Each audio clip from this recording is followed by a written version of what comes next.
He sits on his ass all day, smoking dope and jerking off while he plays that fucking game. Hey guys, Chris here from Cohesive Friendship Unit.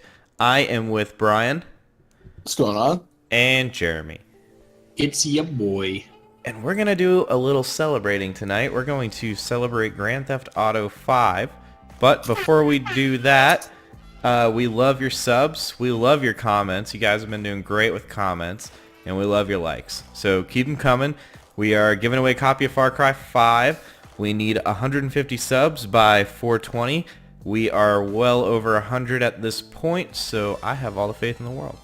No, Chris, why are we? Why is the cutoff date 420? Is there some significance to that number that I'm not aware of? You know, I was looking at the calendar, and I was like, oh, the numbers, they look good, you know? They look good together. They look good. The numbers look good.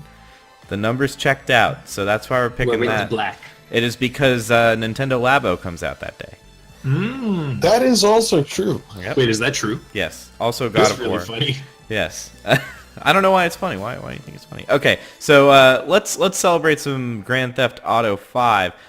Came out in September of 2013. Since then, it has gone on to earn $6 billion with a B dollars. It's a lot of cash. They've sold 90 million copies across all formats. That's a lot of copies. That's like almost 1 out of every 3 Americans owning a copy of Grand Theft Auto 5. Almost. God damn. That's stupid. And for a little bit of reference, I'm going to throw out some of the top grossing films. Avatar earned 2.79 billion. Titanic. Wait. Avatar: The Last Airbender? Yes. Yeah. Yes. Okay. Continue. The M. Night Shyamalan Avatar: The Last Airbender. If you want to see him, he is actually the keynote speaker at Drexel University for the 2018 graduation speech. So, you know. And he was also in. He Yes, was he also in Dragon Ball Z as well. He is. He. No, I do not believe he was involved in that. Anyways, second highest grossing film would be Titanic at 2.19 billion, and the third would be Star Wars: The Force Awakens. So we're talking double the highest grossing film. This is apparently putting this at the highest grossing piece of media entertainment of all time. So here we are. Video games are money makers. Brian, you love Grand Theft Auto. What do you think?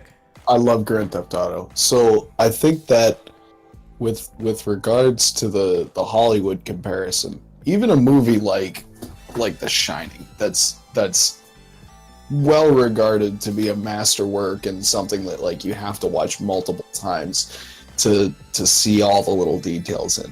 If you're talking about 200 or 300 or 400 hours invested in that's watching the same movie like 150 to 200 times, and that's a lot.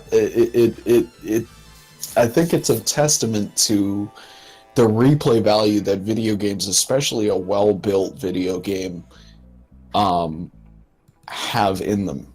Because it's not. There are little Easter eggs and shit that even if you know that everybody or a lot of people have already found it when you find it, but the effort of getting there and doing it for yourself, of finding that little part of the game that someone went and put in like on purpose so that you would find it. I think there's a lot of appeal to that. I think that's why there's a lot of people who want to complete GTA 100%, like find all of the stuff and do all of the side quests and stuff like that, because there's so much attention to detail that Rockstar puts into the game when they make it. And this is a game that we're talking about in 2018 that came out 5 years ago. So, I think it's just a testament to how well Rockstar makes a game, they take a long time to do it, but when they finally come out with something, it's going to be really good, and it's going to have not only upfront appeal, like immediate appeal, but it's going to have lasting appeal as well. At least that's what they've shown with GTA 4 and all of those spin-offs and GTA 5, and I'm assuming there's going to be some sort of episodes type thing that'll come out for that in the not too distant future, unless they're just going to go straight to GTA 6, which I kind of doubt. So Brian, trivia question for you. Trivia question. What platform has GTA 5 sold the most on? The answer will shock you. PC? That is 2.1%. The Nintendo Labo. That's 2.1%, yeah. PS3 is the most popular platform to play Grand Theft Auto 5. Goddamn. So there you go. Well, there you go. Makes you think. Jeremy, we haven't heard from you. Yeah, Jeremy, you own Grand Theft Auto 5. Not only I too own Grand Theft Auto 5. Yeah, how far are you in, and what do you think? I'm only like 5 hours in or so not super far. Because that includes, I think, some playtime on GTA Online. So probably like 2 or 3 hours each way, the game and then online.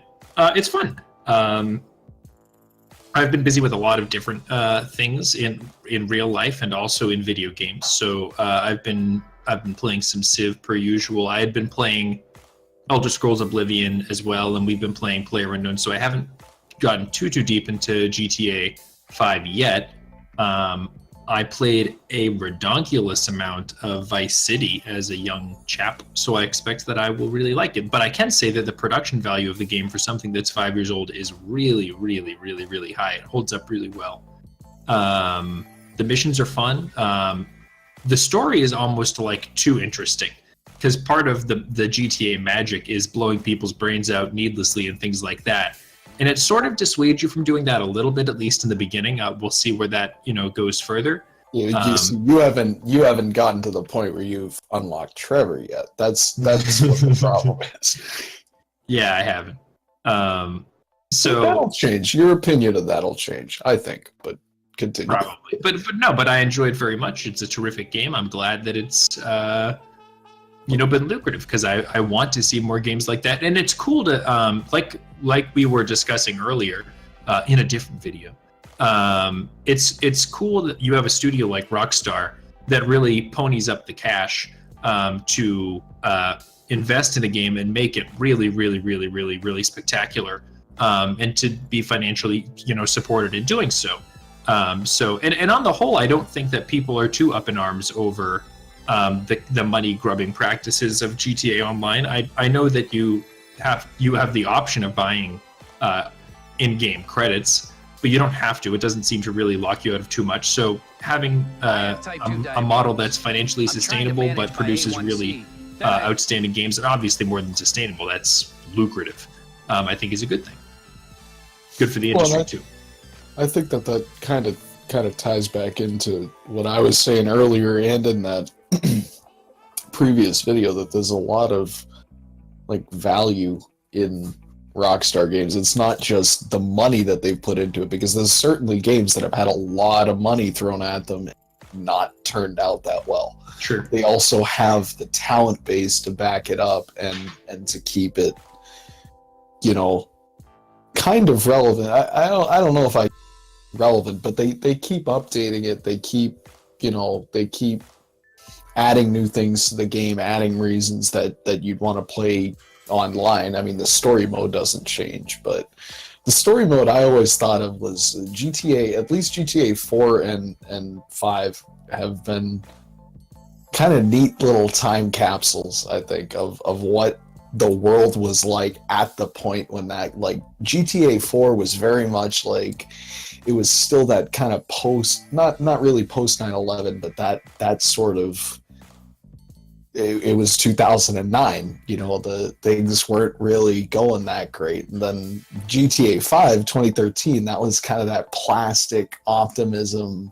You know, everything's going perfect and it's great, but under the surface there's kind of something brewing. And I think that what Rockstar does best with GTA is kind of encapsulate that moment in time. They get that feeling right, if that makes sense. Like, even with Vice City, like I was alive in 1986 or whatever, whenever that's supposed to take place, but it seems to check all the right boxes for, like, this is trying to make it what it was like, or a caricature of what things were like in the 80s. Mm-hmm. That is, I think that's a big aspect of that quote unquote Rockstar magic that you mentioned earlier, is getting all of those things right and kind of encapsulating that moment. Yeah, So for sure. I believe that's what.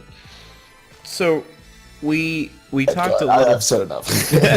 we talked a little bit. I love your enthusiasm, though. We talked a little bit about how GTA is pulling some serious buckage, and I mean, you can argue that part of that is because games last longer than movies, especially movies in the box office specifically, and there's microtransactions. Like, it's not like a one-time payment, but at the same time, it doesn't really matter. Money's being spent.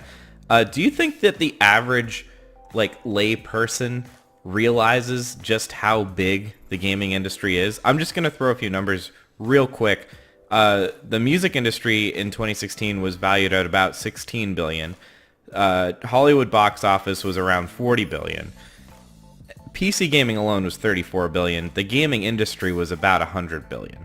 Wow. Do you think people are processing this? Because when I think of my parents, if I were to tell, and I told my girlfriend this just a few months ago, if I were to tell them the video game industry is far bigger than anything that you realistically deal with day to day, they would not believe me.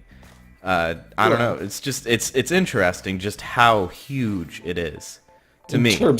In terms of entertainment media, in terms of entertainment media. No, I mean, I actually didn't quite realize how big it actually was. I figured it was probably around as big as Hollywood, but I didn't realize it was that much bigger. PC gaming alone is as big as Hollywood. Right.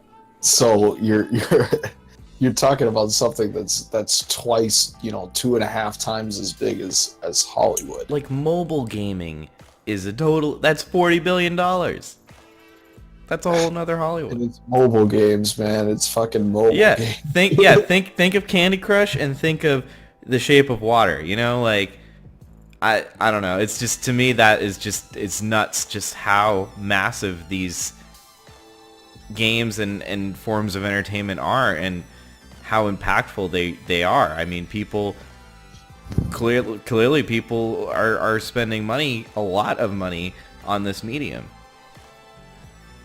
Well, and I think it would be interesting to look at how much money's being spent, because there's a lot of games that, have had money pumped into them, and it's essentially been a loss. They didn't meet their sales targets, or they didn't do quite as well as they expected to do, or there was potential there that was untapped. This is the games that actually sold. Yeah, and margins are getting slimmer, but just in general, the behemoth of the game industry and items like GTA, it's not just an industry that is broad enough to collect a lot of money through the competitive aspect and the casual aspect and the mobile aspect.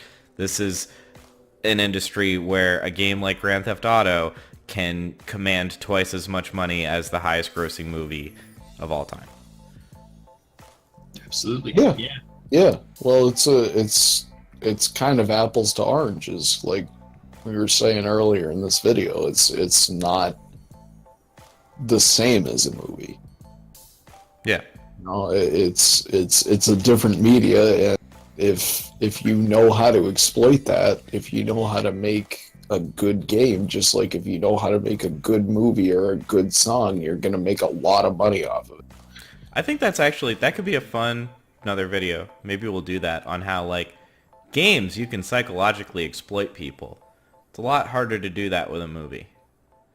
True. Eh, eh. It in terms of continuing to take money out of Yeah, in once terms you've of seen a milking. movie, I mean, Oh Yeah. yeah, Yeah, In once- terms of replay Yeah. type or replay value, quote unquote. I mean, movies For are DLC or basically at the mercy of microtransactions. throwing a cliffhanger. yeah, exactly. Actually, Yeah, and I mean the cliffhanger on Pacific Rim 2. I mean, yes, I'm going to see Pacific Rim 3. No. Another video. Spoilers. All right, Brian, do you have any closing? hold on, I have things I Oh want to shit! Okay, sorry, not Brian. I was just saying Brian because he loves GTA. You guys, God damn you it. talk it up. You talk it up. So I guess I don't know. I don't want to like make the video too long right now, but just in kind of response to what you kind of just said about the industry and then the amount of money, I have kind of three quick responses. So the first is that there's more than one way to be big. So it's definitely it's a significantly higher valued industry. I'm not sure that I would describe it as bigger than movies overall, though I do think people's perception of how big video games are is changing. Secondly, I would be interested, so comparing them to films as we just were, a lot of people have been talking about the way that films are increasingly financed, or talking increasingly about the way that films are financed, and that the films are increasingly financed by a variety of stakeholders, and that's one of, and namely financial institutions, and how that ends up kind of leading to the corporatization and shittification of movies, making them boring and kind of made by committee, paint by numbers. So it'd be interesting to kind of compare that to the way that video games are actually financed, because they're certainly very expensive to produce. And then I had a third thing, but I don't remember. So yeah, that was kind of my reaction to it. Yeah, well, I mean, you know, it's. I think that movie financing and video game financing, like the AAA stuff, it's all too much like blank 2, blank 3, colon, and then a subtitle. Like it's there's no originality. There's a lack of originality, and with Hollywood, with movies, I can kind of understand that because there is a bigger hardware cost. You know, you gotta have good cameras and good lighting and all this stuff to actually make a movie, but video games are kind of something that anyone can do, you know, and anyone can make a couple $100, you know, $1,000, $2,000 off of, even if it's not a game that sells that well, you're still adding to that total, you're adding to that market, and it's more of an accessible medium than movies and video, I think, and that's another reason why I think it's bigger, because you can be more independent. Even if you want to make a quote unquote indie movie, you're still going to have to find funding. Realistically, you can make a game by yourself, just on your free time. I remember my third thing. My third thing was, you know, I can't imagine how Rockstar gets by on margins of only $6 billion. Gross earnings of only $6 billion on their titles. It's got to be tough. Yeah, it's got to be tough. I Margins do are shrinking. It's worry. like only $4 billion a title now. I do worry. Yeah, guys, honestly, for everyone who's still listening, please support Red Dead Redemption 2, because they could go under. They could go under, dude. Is still listening. We have had interesting and intellectual discourse on this episode. Discourse on Discord. Hell yeah, man. Hell yeah. All right, now I'm done. All right. Brian, do you want to say anything? Yeah, thanks a lot, Chris. And if you guys have ever had one of your internal organs stolen, be sure to let us know down in the comments, and make sure to crush that MF like button. As always, click that little ringy ding up in your top right corner so you're updated with all of our channel goings on. That's all I've got for tonight, Chris. Thank you, Brian. Yeah, I mean, let us know if Avengers Infinity War is going to beat GTA 5. It's not. we'll catch you guys in the next one. We'll see it.